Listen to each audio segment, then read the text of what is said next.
Okay, let's go. I'm going crazy for this whole new look I have going on. It's giving very suburban housewife who has nothing to do but look at the pool boy. I dig that. Listen, women like me, I take on a new personality every other week to feel something. Hello everyone and welcome back to my channel. On this little video, which is probably not so little, we will be discussing fandom. Personally, I am no stranger to fandom and have been part of a many back in my day. Honestly, I'd like to say I'm part of a lot of legendary fandoms. I'm talking Super Hulock, I'm talking The Directioners, I'm talking Army. I still am in Army. I did a lot of things I wasn't proud of. Safe to say, if you've been on the internet, you have definitely encountered fandom. And fandom means a lot of different things for a lot of different people. For some people, fandom is home. Fandom is a found community of people online who get you and you can relate to things and you can share and get excited about the same things. For me, back in the day, as an emotionally repressed teenager, best believe fandom for me was a lifeline. It was the only way I felt feelings. Some say it probably is the only way I feel feelings to this day. Fandom was a reason to keep trudging, keep chugging through the limbo that is being a teenager. Fandom can mean a lot of different things for a lot of different people, and we're going to examine what those things mean and how they make us feel, how they make me feel. So buckle up, sweetheart. Let's get into it. Nice little change bangle. Also, Ollie is here to say hi. It's been a while since you guys have seen him. Like any other good commentary channel, I love a good definition. So, let me define fandom for you. Fandom refers to a subculture and is composed of and grounded on communal identification among individuals who build upon their common interests. Fans in fandom actively participate and engage with the IP or the person that they are being fans of. They create content around this and community and talk about this thing, object of their affection, in their free time and everything. And they are seen as very active fans, people who participate in fandom. And instead of being passive viewers or passive observers with the object of their affection, they are more knowledgeable producers and engaged producers who engage and are active with the content and produce the content. You get it. They make lots of Harry Potter porn on Tumblr. You can't be a fan of something if you have not seen very well illustrated pornographic content of it on Tumblr. It happens to the best of us. I don't know what the kids do these days. Maybe it's like a TikTok, but that's what we did back in my day. In 1440, this person was in their absolute bag when they decided to change how we consume and engage with culture forever by dropping the printing press. And with the invention of the printing press, suddenly books were something that wasn't only reserved for the elite anymore. Books could be printed on a mass scale and they were available to a lot more people and the public. This access to knowledge, this access to books, this access to content, that's such a cursed word.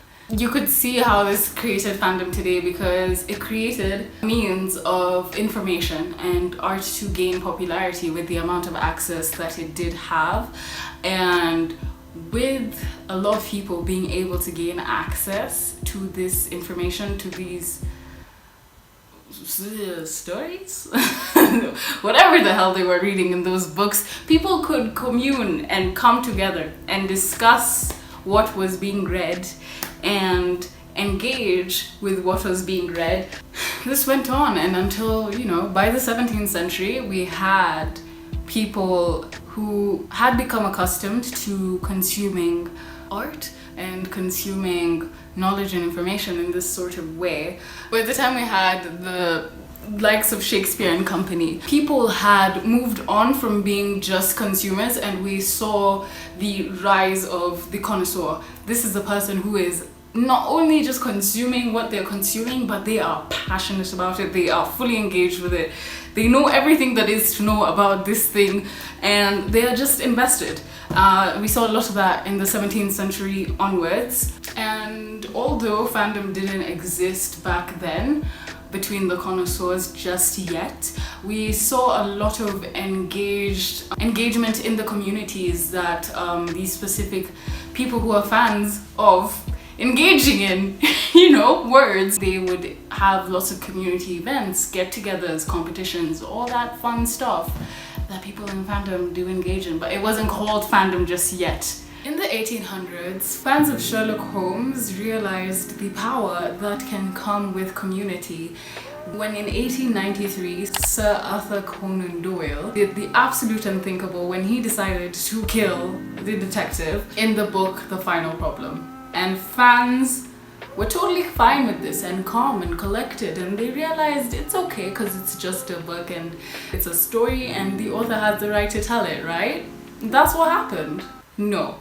Fans of Sherlock absolutely lost their shit and went through very interesting ways of letting people and Sir Arthur Conan Doyle know how they feel about the decision of Sherlock's death.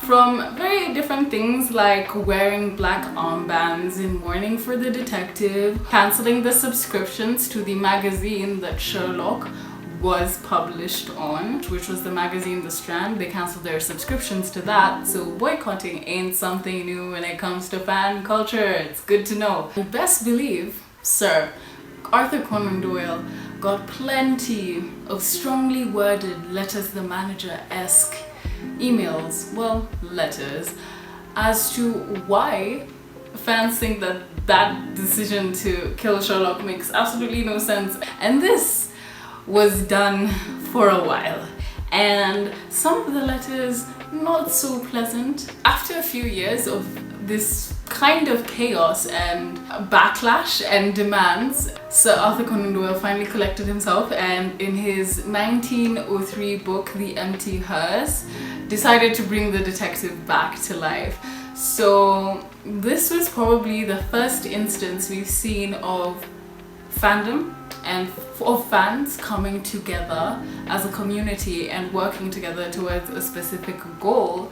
And honestly, even getting like the creator of said IP or thing and content that they like and enjoy, getting them to change what actually happens in the story due to like the fans being vocal and voicing their opinion. Fandom and fans coming together and unlocking the power they have as active consumers in a community of like-minded individuals and coming together to actually get something done.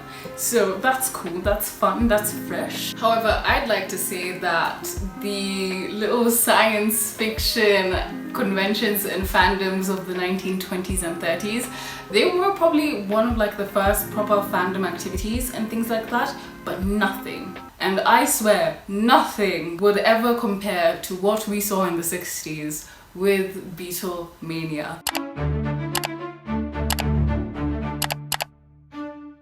Beatles had the girls absolutely gagged. They were gasping, they were screaming. With the Beatles, it popularized the idea of being a fanatic, of being someone who's just so invested and so obsessed with the object of their affection that they see it and they just lose their minds. And in the 1970s, we see Star Wars coming in. This first Star Wars movie was released in 1977. It was a global success and it saw the rise of even more conventions and even more clubs. And these communities happened to not only engage with Star Wars content and Star Wars media, but they also started to create Star Wars related paraphernalia and merch and fan art and basically anything Star Wars related, if you could possibly think of it, it probably exists. In the digital age, we're seeing that consumers are as connected as ever to artists or content creators in the history of, well, everything. With the connectivity that comes with the internet and social media, it allows people to build bigger, better, and stronger cults, communities. Consumers are more connected to creators. Idols are more accessible to fans, and the simply just curious people have access to a wealth of information and on whatever niche they happen to stumble in upon. And that's why I know so much about furries. Honestly, probably too much. I know too much about. I'm not a furry. I got curious and I blame Tumblr. Let's just move on with that one. You can get a vast amount of detail on whatever you need to find with the internet, and that is not exclusive to just fandom. I also know too much about Omegaverse. Just a lot of animal related things that I didn't want. Let's just take a side tangent. Like, after discovering Omegaverse and like furries and things like that, like, I'm a different person, because how am I, like, even if there's a situation where I'm going to go to therapy, how am I supposed to sit down in my therapist's office and break down the dynamics of Omegaverse? How am I supposed to do that? Discovering of fandom is mostly done when you are in your early teens or just going through puberty or whatever. What else are you supposed to do as an emotionally repressed minor with no sense of identity or anchor in the whirlwind that is puberty? Obviously, get obsessed with the Super Hulock fandom. That was a menace, by the way. Honestly, if you're part of the Super Hulock fandom, which is a combination of different fandoms that came together, it's like a mega fandom, honestly. It's craziness. It is fans of Supernatural, Doctor Who, and Sherlock coming together to form literally the biggest terrorist organization Tumblr has ever seen. You can't say that. What does fandom actually have to offer people? Number one, Burger King foot lettuce. But number one, encourages creativity and the stimulation of the imagination. This doesn't even have to be explained. With the amount that people in fandoms engage in creation of materials, we're talking fan fiction, we're talking art. Fan fiction is art. Being in fandom encourages people to make little niche things about their little niche communities to be enjoyed by other people who enjoy the other little niche things. The amount of output that comes out in fandoms is insane. Honestly, I feel like a lot of artists, especially in this modern generation, discovered their love for art or their given craft through fandom in some way, shape or form. A lot of artists that I know actually started making art as fan art of different IP that they liked or appreciated. So there's a lot of creativity in fandom. Fandom, as I've also said a lot, with reference English came on a boat. English came on a boat, it's not my language. With reference to myself as well. Number two, fandom can offer a healthy support system for a lot of people. It's no secret that people nowadays struggle with a lot of, mental illnesses and just the crippling loneliness that comes with modern life. And fandom offers a space for a lot of people who are struggling. It offers a safe space for them to feel connected to other people, to feel safe, to feel heard. Let's just be clear though, I know I've joked about it a lot, but not all people who engage in fandom or who are fans of things are mentally ill, obviously. It just appeals to a lot of mentally ill people. That doesn't mean everyone who does it or everyone who engages in fandom actively is mentally ill. Number three, fandoms promote connection. Fandoms have this interesting thing where you will actually meet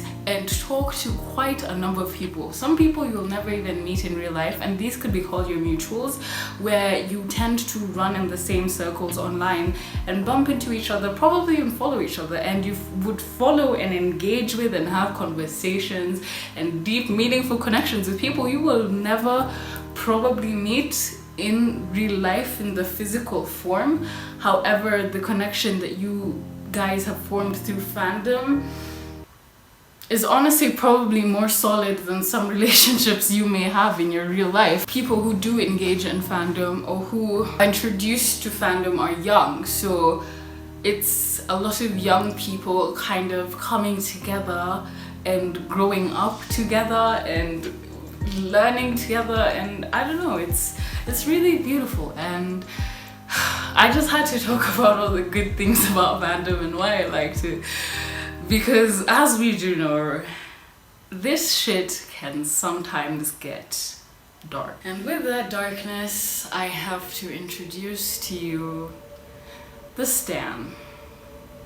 I'm going to define the word Stan for all of my little boomers in the audience. I'd assume we're all Zoomers, but you never know. You never know who's watching. So let me break it down. Eminem's famous 2000 song Stan, we saw the introduction of the word into the cultural zeitgeist. In this music video for Stan wants Eminem to make contact with him, but Eminem doesn't reply to his letters. And due to this, Stan thinks he's being ignored. As revenge, Stan ties up his own girlfriend and stows her in the trunk, drives along a rain-soaked highway and drives off the bridge.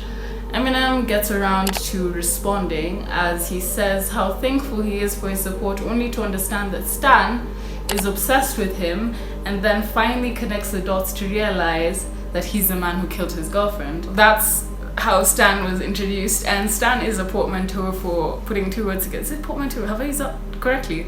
Anyway, it's stalker, fan. That comes together to make Stan. A Stan is basically a stalker fan who is often highly devoted to a celebrity and is deeply invested in a one-sided parasocial relationship.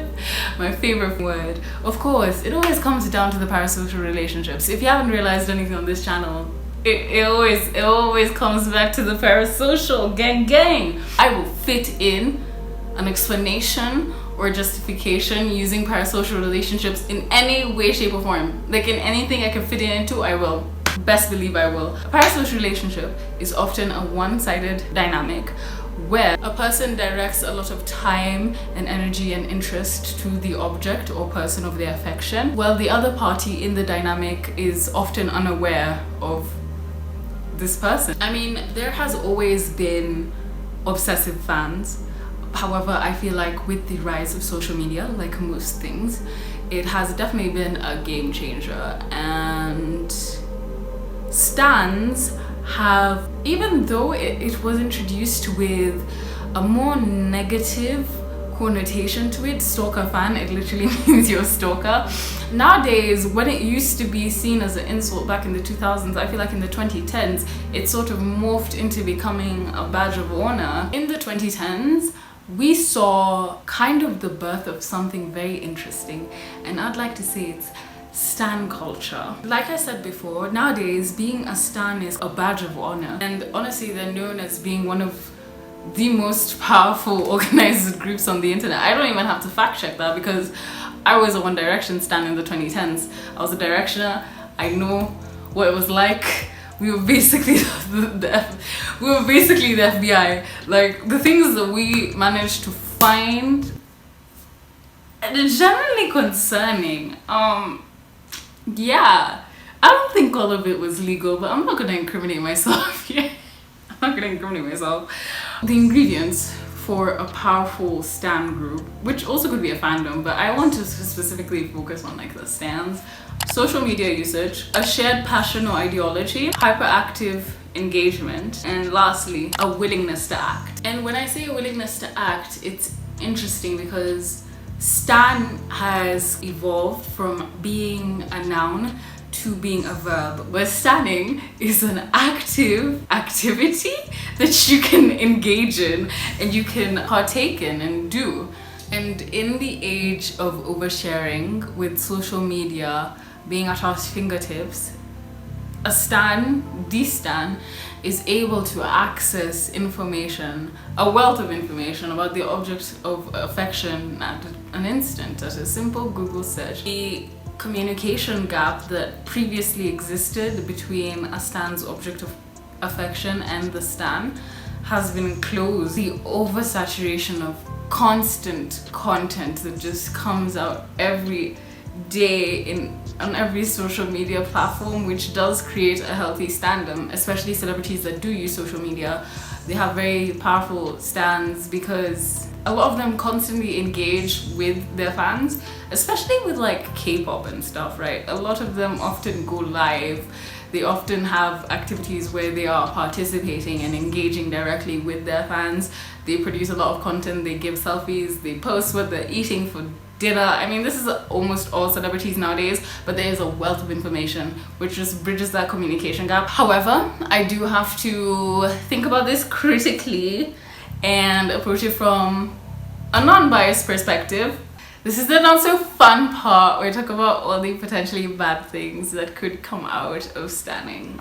I don't want to do it, but I have to. Okay, I'm being fair and critical, and I'm using my mind, not just taking the information that I agree with. So this will continue to look at the stan from the perspective of people who stan celebrities, because I feel like that's probably easier to break down and focus on as compared to all the different potential types of fandoms you could run into, like book fandoms and movie fandoms and, you know, all the other likes. Let's just focus on the celebrities for now. Gareth Stever says there are 3 types of celebrity worship. There is the first kind, which is entertainment/social. This is the everyday fan. What they do is probably just casually engage with the celebrity that they like, probably drop them down in conversation, say how they're their favorite singer or whatnot. The next level we have is intense and personal. This is where you become a bit more of an attached individual to the celebrity, where you say, this celebrity is my soulmate. I would die for this celebrity. So it kind of gets kind of troubling, a bit concerning, but not really crossing any boundaries, just being very, very, very, a bit too much emotionally invested. Then we have the last stage, which is the not so great stage, even though this one was also not so great. Borderline pathological. You can even tell from the name that one's not too great of a stage. This is where someone says that whatever their favorite celebrity tells them to do, they will do it. Even if it's illegal, they will kill for this person. They will do absolutely anything for this person, like anything. Which is honestly kind of me with BTS now I'm examining it, so it's do I need help? I don't know. Most persons who engage in celebrity worship at a borderline pathological level were probably already suffering with some sort of mental illness before they engaged in this kind of celebrity worship. This obsessive behavior could be seen quite a lot in people who are already suffering mentally or struggling at the borderline pathological level. And I guess you could say, like, how bad can it be if you're like that obsessed with a celebrity you can't really do anything? But sometimes it can actually get quite dark, and I'll use Korea again because, you know, I'm in my K-pop bag. In Korea, this kind of celebrity worship does exist, and it is a problem in the K-pop industry. They are often called saseng fans. I hope I've said that correctly. Sasengs are overly obsessive fans who are obsessed with K-pop idols to the point where it actually can get dangerous, where they are actually stalking the people. You have them often sometimes breaking into idols' hotel rooms to steal their underwear, and booking flights to sneak in and sit in next to the idol, and filming idols and wiretapping their phones, and it's actually borderline just upsetting, and it takes a really dark turn, especially when the territory where crimes are being committed. It's important to understand that when we're talking about stans and crazy obsessive fans who can actually cross lines, this is not the majority of people who actually identify as stans. Honestly, it's like most groups, there are extremists, and those extremists do not represent the whole group, but are just more a vocal minority that overpowers the majority and changes the perception of the group and makes it seem that they're fanatics and unstable people, when that's just not the case. Honestly, most stans, i.e. myself, are just really chill people who don't do the breaking into people's homes and just scream at fan edits on their phone. That's all we be doing, honestly. I just read fan fiction. I'm not doing all that, you know?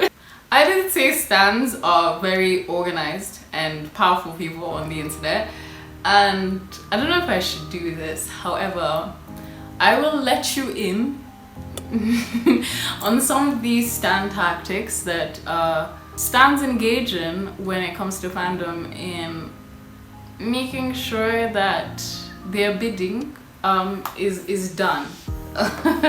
As a stan, you have many tools in your arsenal. I will continue at looking at this from the perspective of people who stan celebrities.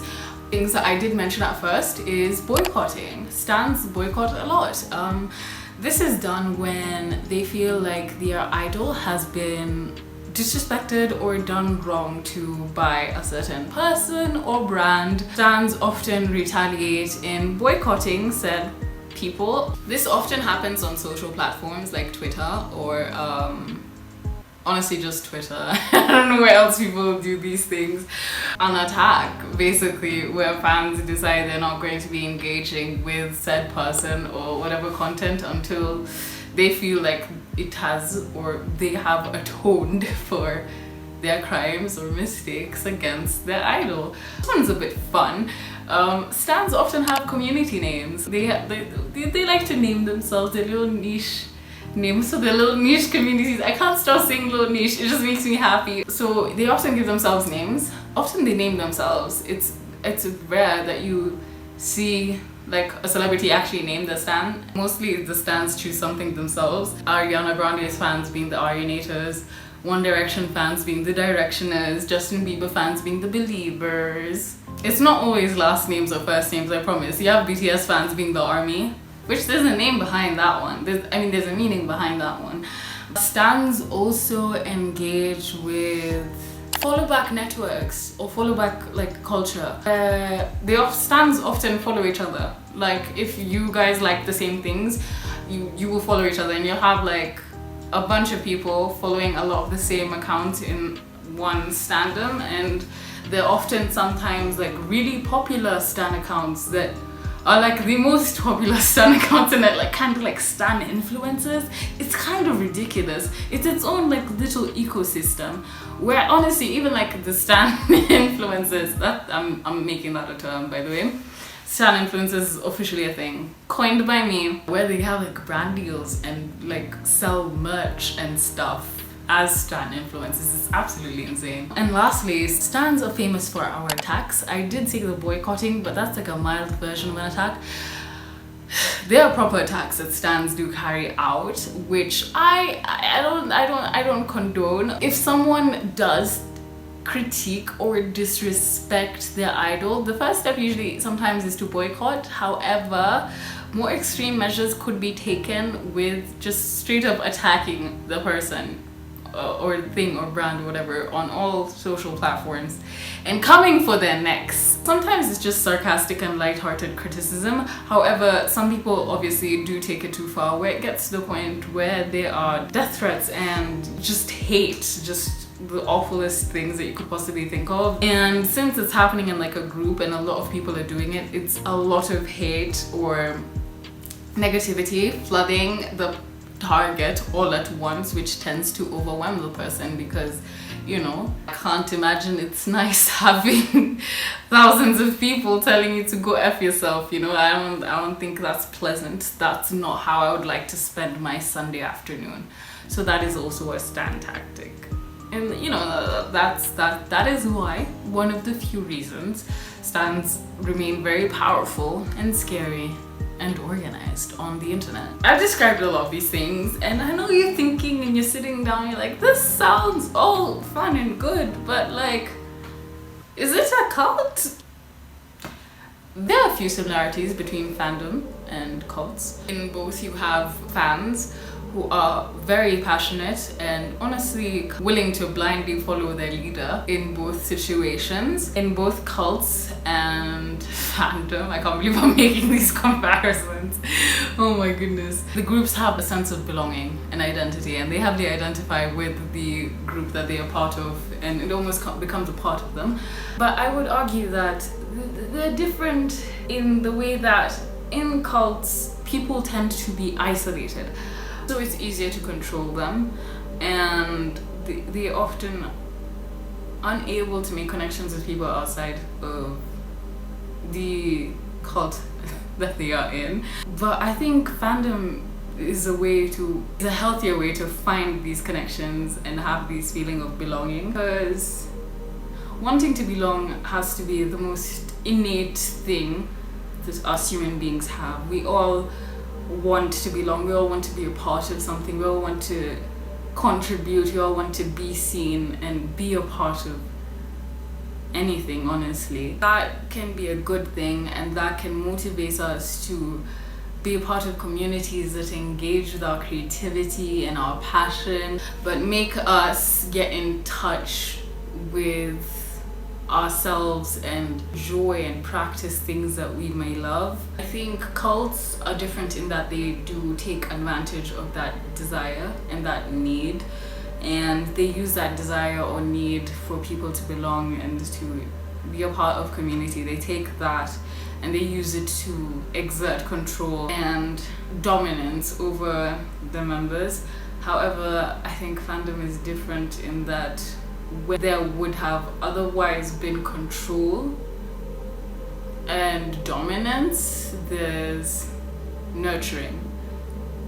And I think that's what makes it so powerful, and that's probably why it does attract a lot of young people. Not saying that young people are the only people who engage in fandom, however, a lot of people get into fandom when they are younger. Nevertheless, whether you consider yourself a part of fandom, whether you consider yourself a fan, whether you consider yourself a stan, or just a casual observer, we all engage with fandom in one way or another, and we all have things that we like, and we all have things that we enjoy. We all have our guilty pleasures, and we all have the things that we're willing to vocally tell the world that we love and we will ride for till the end of all time. Fandom means something to all of us. Even if it means nothing to you, that is still meaning, or lack thereof.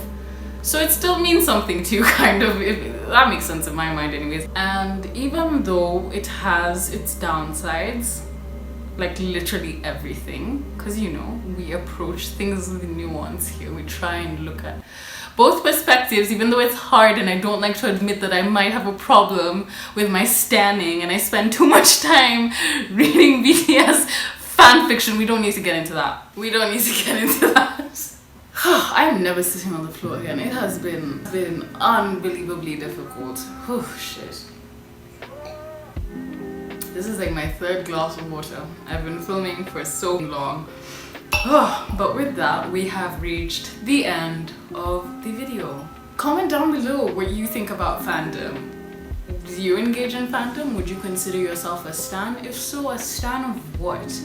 And how much time do you spend on it? Do you spend your whole day on it? Do you spend half your day on it? Or do you just like do it on the weekends casually? I don't know, let me know. I'm actually trying to gauge what's normal to justify my own actions. Share this video if you have a stan in your life. Why wouldn't you share it with them? Just do it. Make sure to like the video if you like the video. Subscribe to see me when I have the will to collect myself and make a video, which is rarely. I'll see you in the next one. How not to fucking end these? Just go.